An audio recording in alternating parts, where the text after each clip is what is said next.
राधे राधे दोस्तों, मेरे चैनल में आपका स्वागत है।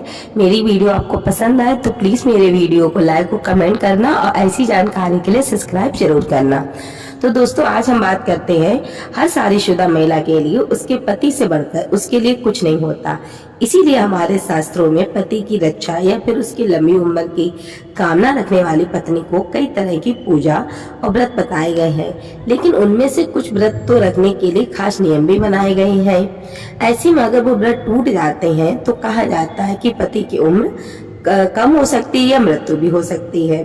चलो सबसे पहले बात करते हैं व्रत सावित्री व्रत की। जो व्रत सावित्री व्रत है, ये उपवास सभी श्रेष्ठ व्रतों में से एक है जो खास सुहागिन महिलाओं के लिए ही होता है। ये व्रत माँ सीता ने भी रखा था। मान्यताओं के अनुसार श्री राम जी के राज अभिषेक से पहले सीता माता ने ये व्रत सरयू नदी के तट पर सूर्य देव को अर्घ्य देकर इसे पूरा किया था। इससे पहले उन्होंने पूरी विधि के साथ ये व्रत रखकर शाम के समय डूबते सूरज को अर्घ्य देकर व्रत को सफल बनाया।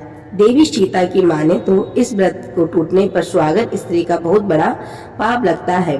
दरअसल ये व्रत अपने पति के लिए रखती है, इसीलिए अगर ये उपवास पूरे नियम कायदे के साथ सही से पूरा नहीं होता है तो इसकी वजह से उसके पति की अकाल मृत्यु का खतरा मंडराने लगता है। यानी कि इस व्रत का टूटना मुसीबतों को न्योता देने जैसा ही है। अगला व्रत है हरतालिका तीज। ये व्रत देवी पार्वती जी ने भगवान भोलेनाथ के पाने के लिए किया था। ये व्रत सुखद वैवाहिक जीवन के साथ साथ अखंड सौभाग्य की प्राप्ति के लिए भी किया जाता है। इसीलिए ये व्रत पूरी निष्ठा और श्रद्धा के साथ ही करना चाहिए, क्योंकि महादेव और देवी पार्वती से जुड़े होने की वजह से इसका महत्व और बढ़ जाता है। हरतालिका तीज के व्रत में अन्न जल कुछ भी ग्रहण नहीं करना होता है। पूरी रात जाकर अगले दिन मंदिर में पूजा कर इसे पूरा किया जाता है। कहते हैं कि इस व्रत के दौरान महिला को रात में नींद की झपकी तक नहीं आनी चाहिए, वरना व्रत खंडित माना जाता है। इस व्रत को खंडित होना बहुत अशुभ होता है। इसकी वजह से पहले तो महिला पति को छोटी छोटी बीमारियां परेशान करने लगती हैं, जो उसके शरीर को अंदर से खोखला कर देती है। इसके बाद उसे ऐसी भयानक बीमारी जकड़ लेती है जिससे बचना लगभग नामुमकिन हो जाता है। आपको बता दें कि पार्वती के पिता भी नहीं चाहते थे कि उनकी शादी शिव जी से हो, लेकिन पार्वती जी ने दिन रात अन्न जल का त्याग करके श्रद्धा रूपी से ये व्रत किया, जिससे परिणाम स्वरूप महादेव ने उन्हें अपनाकर उनसे शादी की। अब बात कहें एकादशी व्रत की। आपको बता दें कि वह व्रत भगवान विष्णु का होता है। इस व्रत को रखने से व्यक्ति को कई पुण्यों की प्राप्ति होती है। हमारे शास्त्रों की माने तो ये व्रत करने से घर में सुख समृद्धि और संपदा की प्राप्ति होती है। इतनी ही नहीं, ये व्रत जो भी रखता है उसे सभी देवी देवताओं का आशीर्वाद मिलता है। वैसे तो उपवास कोई भी रख सकता है, लेकिन जब इस व्रत को सुहागन महिलाएं रखती हैं तो इसका महत्व बहुत ज्यादा होता है।